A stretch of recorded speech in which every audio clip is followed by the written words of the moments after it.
What's the most beneficial thing you've learned from Minister Farrakhan? The willingness to stand for what you believe and be unashamedly about it. He's free. He's a free man. And he stands for what he believes. And he was willing to endure the hate that comes with that, the threat that comes with that.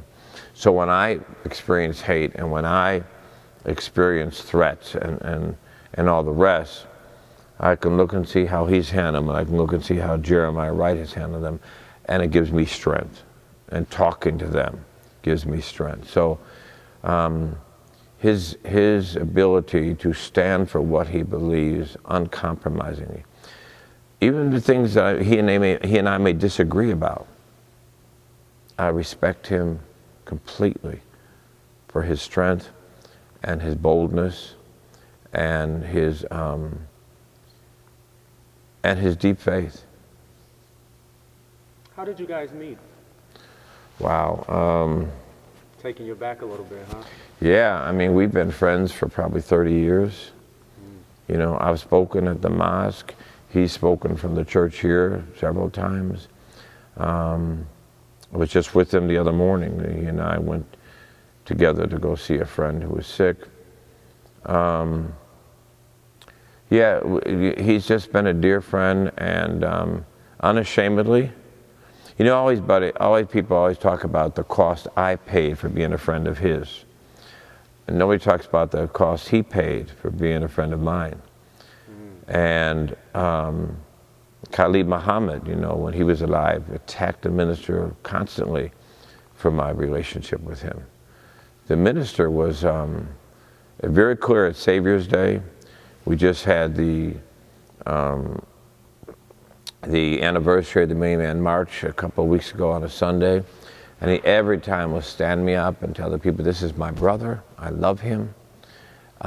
He's always been a dear friend, and a confidant, a mentor,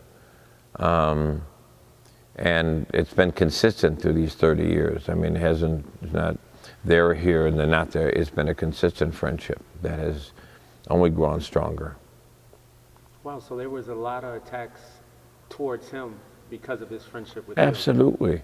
you. Absolutely. Nobody talks about that, but there were a segment that said, you can't say this white man is your brother.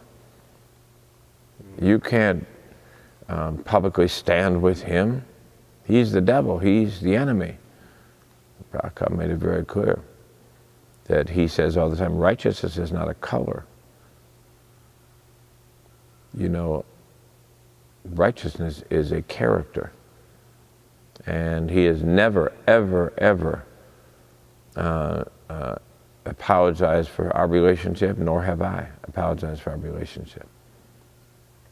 I'll take a bullet for him any day. It's a deep, affectionate love that most people don't have for each other these days. No, they don't.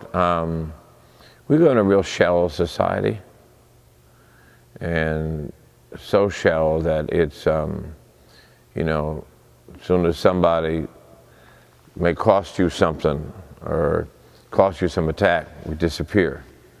You know, the old thing, if I got your back, isn't really that anymore. It's a phrase.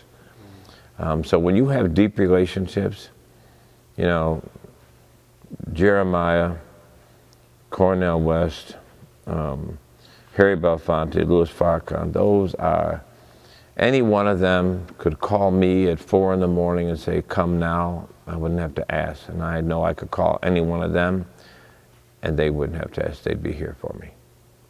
And relationships like that are not very frequent in this society, but they mean everything to me. I'm real old school when it comes to the depth of real love and true love for one another, and not the shallow love we have today of convenience. What's the most beneficial thing you learned from Reverend Wright? I think similar. I think one, that he was a true pastor. He really pastored his people. His boldness, his integrity.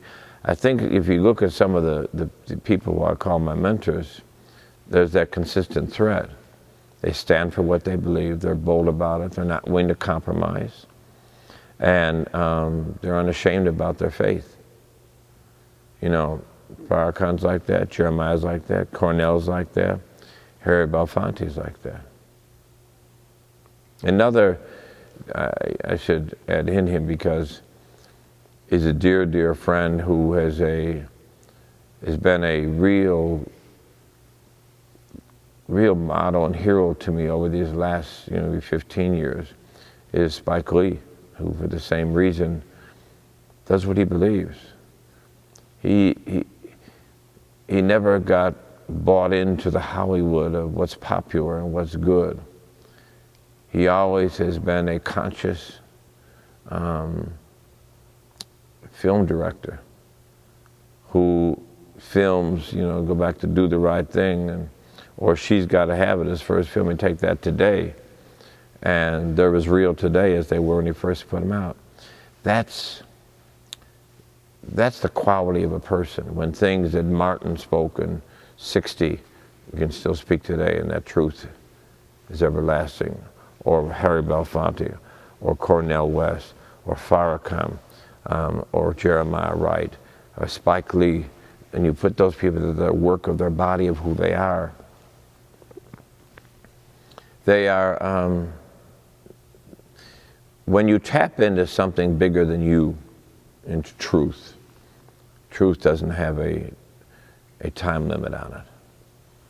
Truth always stands as truth, and for every age it speaks. How important do you think the arts are in shaping our society? Oh, extremely, extremely. I was just having a conversation with somebody yesterday. I was looking, I looked the other day, it was on, and I caught it and watched it for about probably the 15th time, Boys in the Hood. And I said, I respected that movie because it told truth about society and the realities of folks growing up, but it didn't glamorize it. It made you wrestle with these conditions. Today, I think so much of the arts and so much of the rapping has become glorifying it rather than consciousness. We lack today, with exceptions, some exceptions, the Tupac truthfulness. The early days of Tupac, what he spoke then is as relevant then as it is now. Pac had an ability of conscience that he got from his mom, and embodied it and lived it and spoke it. There are a few people like a Common, who is a good friend of mine, who I just think is continues to be consistent with what he stands for and own his own life. Another friend who just drifted away, and I don't see or hear from him, Lupe. Lupe was another conscious artist. I think that they stand out in this day when there's so much surface, glamorizing, exploiting. So I respect folks that, I just call, there's a lot of pop-up artists, pop-up, activists, pop-up, strong voices, but when you can be that in the consistency of time, to me that's when it's in the character and not for the moment.